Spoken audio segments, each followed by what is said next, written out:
inside rear speed walking in just a walk? No, well, that's a good question. Great question. No, when she's in a circular walk, you want her what they call united.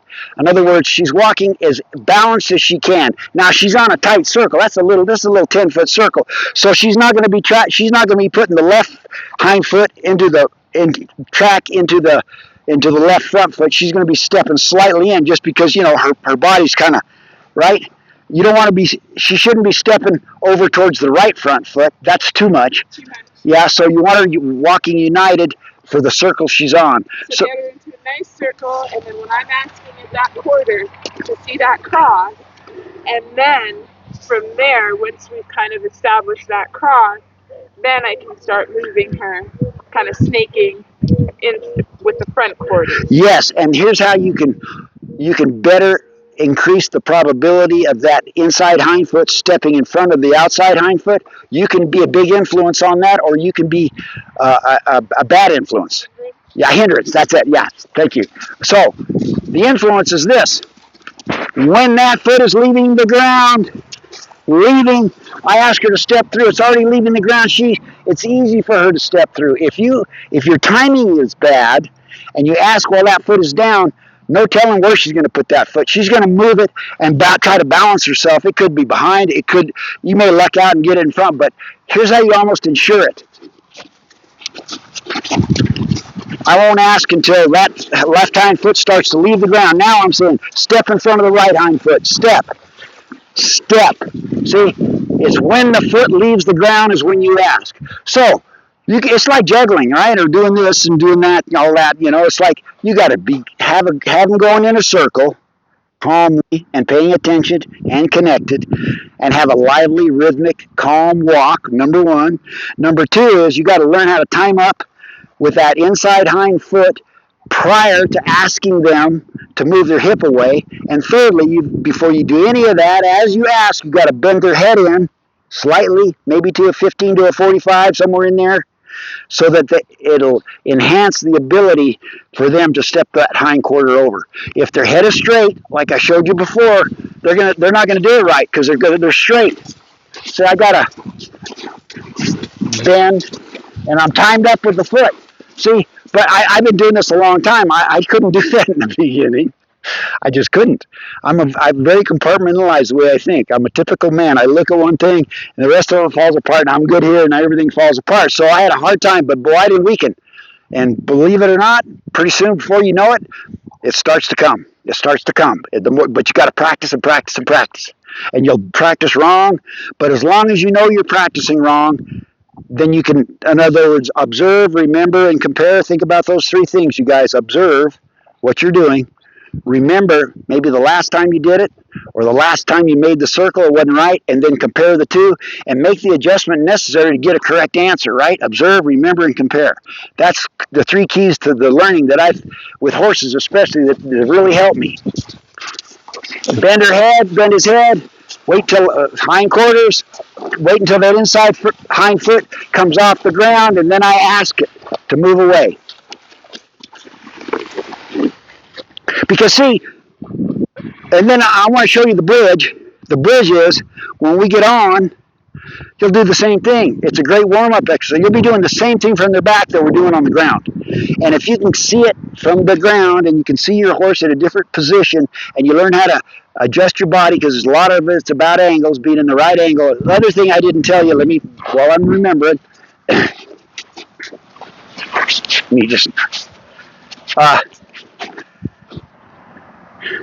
okay. There's two things you guys might have heard of it before, but I'm going to explain it. A horse has a flight zone. That's one name for it, a flight zone. It's also called the bubble, and it's also called a pressure zone. All animals have it. That cow has it. All these horses have it. My dog uses it. Wildlife has it. Everything has it. So the wilder the horse, the more unsettled, the bigger that protection zone is, right? I mean, a horse that's scared of you, you might not be able to get in the corral, right? That's how come the flight zone is that big. But once you get your horse gentle, that flight zone's right here. It changes as they get better. But you got to understand where the flight zone is on your horse. And she'll tell you or he'll tell you. Like if you're getting too close, they're gonna they're gonna get troubled and they're gonna do something to get away, right? That's the flight zone, the bubble, the pressure zone. I use all three of those words. The other thing is the balance point. All animals have them. That's why when you're trying to influence a cow, if you're riding down and you're moving some cows, doing some cow work, how you influence the cow is by two things. You influence the cow by where her flight zone is to you, and you can read it real quick. If she's a trotty wild cow, you get way outside that flight zone if you don't want her to run off, right? I mean, you get way out there, let her slow down, just like a deer or elk. You get way out there and let them stop. If you penetrate that bubble, they're gone. Same thing with the cow. So you got to understand where that flight zone is. Then you got to understand where the balance point is on that particular animal. Most of the time, this is generally, the balance point is right here. Meaning that if you get past this balance point, well, you'll probably influence them either to stop or to turn the other way, right? I'm in front of the balance point, so it blocks them, and they're either going to just stop because they don't feel like they can go forward, same with horses, or they're going to turn around and go away because you've influenced the balance point. So when I'm working a horse and I'm learning this, I want to make sure that I'm at least even with the balance point, that's right behind the elbow, right where the cinch is, or I'm behind the balance point. See, now I'm behind the balance point. Now watch what happens when I get in front of the balance point. He goes, you're blocking me. I think I'll stop. Right? So be aware where your horse is. You can help influence that horse to get forward. And if you're blocking the balance point and you don't even know it and you're going, why is this horse not going around me? You might be in front of the balance point. Step behind that balance point, open the gate, open the door to the front, and allow them to go forward. Right? Okay. Pressure zone, bubble, and balance point. These horses don't have any problem with the flight zone, but you're going to run it. Maybe Ford will. Yeah. Ford does.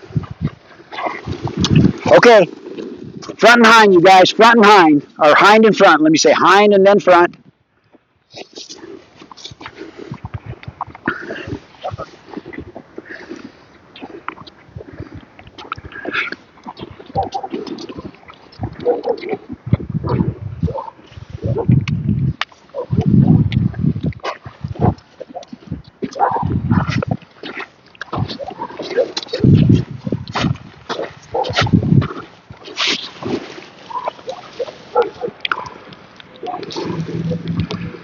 And pretty soon you'll be able to think about two or three things all at the same time that you need to be doing on your horse if you're aware of your horse. Right now, maybe you can only concentrate on one thing. That's okay. But pretty soon, you'll be able to see several things that need to be addressed, and you can kind of address them while they're going around in that circle.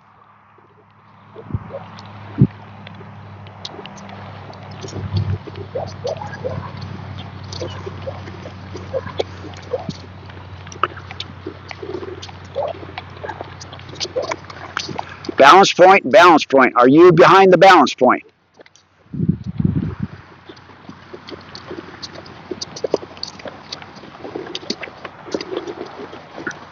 Yeah, that was, and see, here's what happened to me from me watching. There was a mental connection. She kind of understood what you were asking. You knew when to release quickly, and it all went smooth. That was soft. See, that's what you're looking for. You can get it much softer, but the softness is coming because your energy is getting timed up with her energy. See.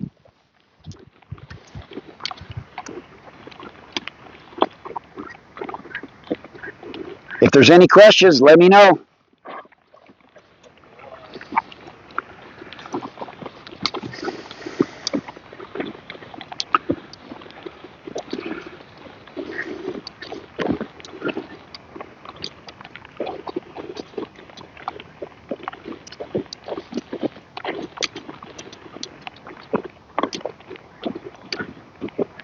Ah, good stuff.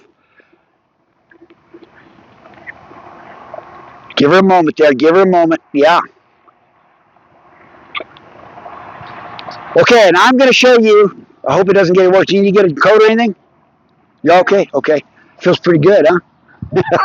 I'm going to show you how This is only when you got this in the halter really good, but here's the advanced way to do it with your bridle on. See, but if you don't have this down good, you're going to get your horse very confused. But as soon as I get my horses to where they're savvy in this on the halter, because it's an extra step I don't want to jack with if I'm going out and riding and doing something, I do it with my snaffle bit on, with my bridle on. Now I have a certain kind of setup. I'll show you. You guys don't have the setup. I don't think I didn't look close, but this setup is really good for this. That's why I have it. I have a looped rein, and then I have a lead rope, and it's all one piece. It's just one long piece of rope. I made a rein out of it and a lead rope, so that if I have to get off and lead my horse, I'm not leading him directly by the bridle. I'm leading him off the lead rope, right? So, right? Yes, Makate. There you go. Do you have that? Do you guys have that? Okay. We've looked at them. I have no idea how to use it. Yeah. So here's my lead rope. The lead rope portion, right? And this is my rein. So, and you don't have to have this. Don't get me wrong, but if you need to get off and you're on a trail ride and you're out there and your horse is getting really bothered, and you got just a little bitty rein, you're not going to get much groundwork done. I step off if I think it's dangerous. I'm going. No, we got to get you back down to earth. I get off and I work my horse a little bit, and then when he calms down, I say, now we can get back on and go. So it's important to me.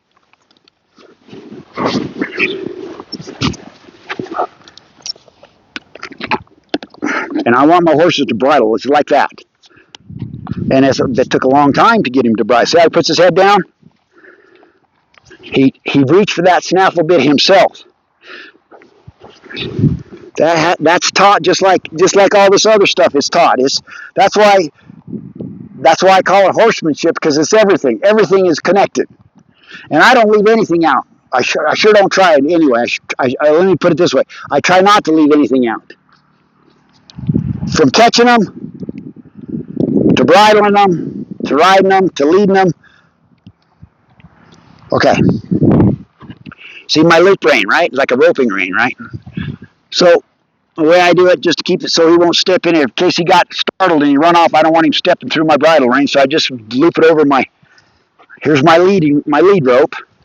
It's all one rope. It's 21 and a half feet long, this one is. But it depends on the length of this horse has a long neck, so I need a little longer lead rope. But if I had a little short necked rope, short necked horse, I might get my McCarty. It's also a word to use. It's the anglicized way of saying it, McCarty.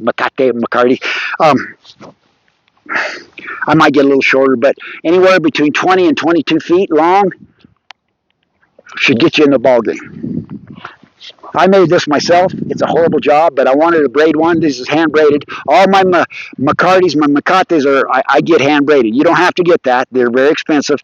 You can buy them at, We braid our own. Oh, there you go.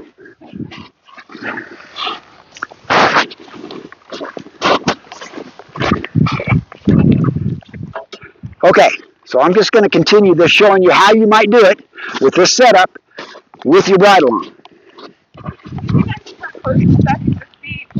Yeah, come on over here. Yeah, just read this if you would.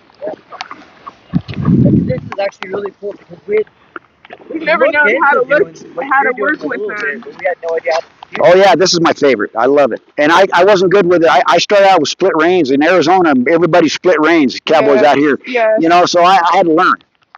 So you've gone up and over. Oh, I started on the right side. So you start on the right side. Yeah, you come over. And then you've looped it in. Yeah, and so you can loop it this way, or if you loop it the other way, it comes back to you. Gotcha. But I want it to go forward, so when you're leading, it's forward. Yeah, it's forward. Gotcha. Yeah. I gotcha. And these are called slobber straps. Yeah, I know it. Okay. Yep. Yeah, you got to have slobber straps, and the reason for slobber straps on this kind of a setup, it gives a little weight to this rope, and so they know when the pressure comes on, and they know when the pressure, because there's a release there. So. And you like a nice big heavy duty slobber strap. You don't make a thin one. Yeah, I mean something that has a little weight to it. It's all personal, and they can be any length, but I like them a little bit longer, but they can be any length. Okay, cool.